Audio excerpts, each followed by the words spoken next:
அனைவருக்கும் வணக்கம். Welcome back to திலக்ஸ்மணி யூடியூப் சேனல். இந்த பதிவில் நம்ம என்ன பார்க்க போகிறோம்னு பார்த்தீங்கன்னா 2026 வருடத்தில் காரடையா நோன்பு இன்றைய தினத்தில் வருகிறது. மேலும் அந்நாளில் நாம் எந்த நேரத்தில் மஞ்சள் சரடு மாற்றிக்கொள்ள வேண்டும் என்று இந்த பதிவில் இருக்குது. கண்டிப்பாக இந்த வீடியோ உங்கள் எல்லாத்துக்குமே ரொம்ப யூஸ்ஃபுல்லாக இருக்கும்.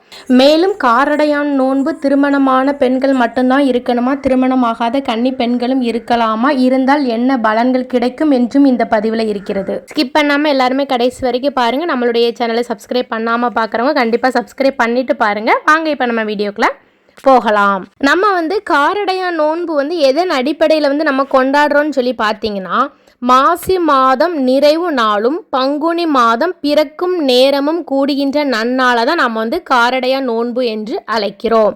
இந்த காரடையா நோன்பு முழுக்க மாங்கல்ய வரம் தரும் விரதமாகும். சரி, நமக்கு இந்த காரடையா நோன்பு திதி எப்போ ஆரம்பிக்குதுன்னு சொல்லி பார்த்துடலாமா?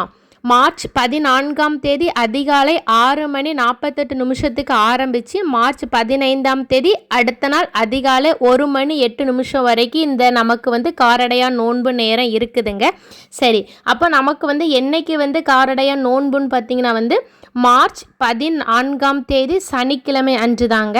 சரி, நம்ம காரடையா நோன்பு நன்னாளில் எந்த நேரத்தில் மாங்கல்ய சரடை மாற்றிக்கொள்வது ரொம்பவே சிறப்புன்னு சொல்லி பார்த்தீங்கன்னா, மார்ச் 14ஆம் தேதி சனிக்கிழமை அன்று காலை 7:30 மணிலிருந்து 8:30 மணிக்குள்ள நீங்கள் தாலி சரடை மாற்றுவது ரொம்பவே சிறப்பு. காரடையா நோன்பு காலையிலே நோற்பது தாங்க ரொம்பவே நல்லது. அதனால கண்டிப்பாக முடிஞ்சவங்க காலையில் தாலி சரடை மாற்றுவதற்கு பாருங்க. அப்படி இல்லை என்றால் மாலை பொழுதில் 4:30 மணிலிருந்து 5:30 மணிக்குள்ள நீங்க நோன்பு சரடை மாற்றிக்கொள்ளுங்கள்.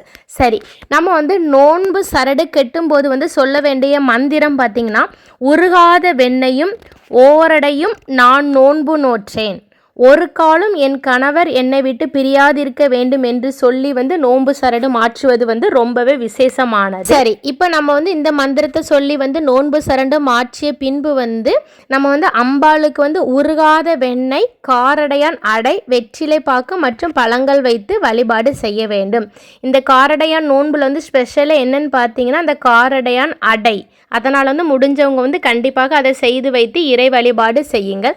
இவ்வாறு நீங்கள் பக்தியுடன் இறை வழிபாடு செய்வதால் அம்மன் அருளால் குடும்பத்தில் எல்லா வளமும் நலமும் சௌபாக்கியமும் நிலைத்து இருக்கும் என்று நம்பப்படுகிறது.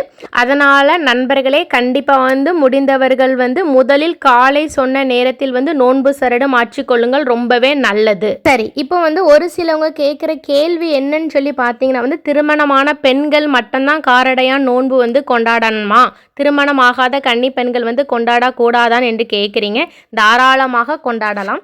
திருமணமான பெண்கள் விரதம் இருந்து வழிபாடு செய்வதால் கணவரின் ஆயுள் விருத்தியாகும், ஆரோக்கியம் பெருகும் என்று சொல்லப்படுகிறது. மேலும் திருமணமாகாத கன்னி பெண்கள் விரதம் இருப்பதால் அவர்களுக்கு விரைவில் திருமணம் கைகூடும் என்றும் நல்ல கணவன் அமைவார்கள் என்றும் சொல்லப்படுகிறது.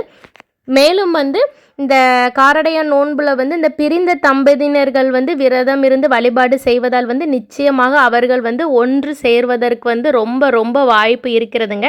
அதனால் கண்டிப்பாக இந்த காரடையா நோன்பில் விரதம் இருந்து அம்பாளை வழிபாடு செய்யுங்கள். நோன்பு சரடு மாற்றும் போது கண்டிப்பாக நான் சொன்ன மந்திரத்தை சொல்லி நீங்கள் மாற்றுங்கள். நிச்சயமாக உங்களுக்கு அம்மனுடைய அருள் பரிபூரணமாக கிடைக்கும். ஓகே நண்பர்களே, இந்த தகவல் உங்கள் எல்லாத்துக்கும் ரொம்ப பயனுள்ளதாக இருந்திருக்கும்னு நினைக்கிறேன். கண்டிப்பாக நம்மளுடைய சேனலை சப்ஸ்கிரைப் செய்யுங்கள். இந்த வீடியோ உங்களுடைய ஃப்ரெண்ட்ஸ் அண்ட் ஃபேமிலிக்கு ஷேர் பண்ணுங்க. உங்களுக்கும் உங்கள் குடும்பத்தில் உள்ள அனைவருக்கும் அம்மனின் அருள் பரிபூரணமாக கிடைக்கட்டும். அடுத்து இதே மாதிரி ஒரு நல்ல பதிவில் சந்திக்கலாம். நன்றி, வணக்கம்.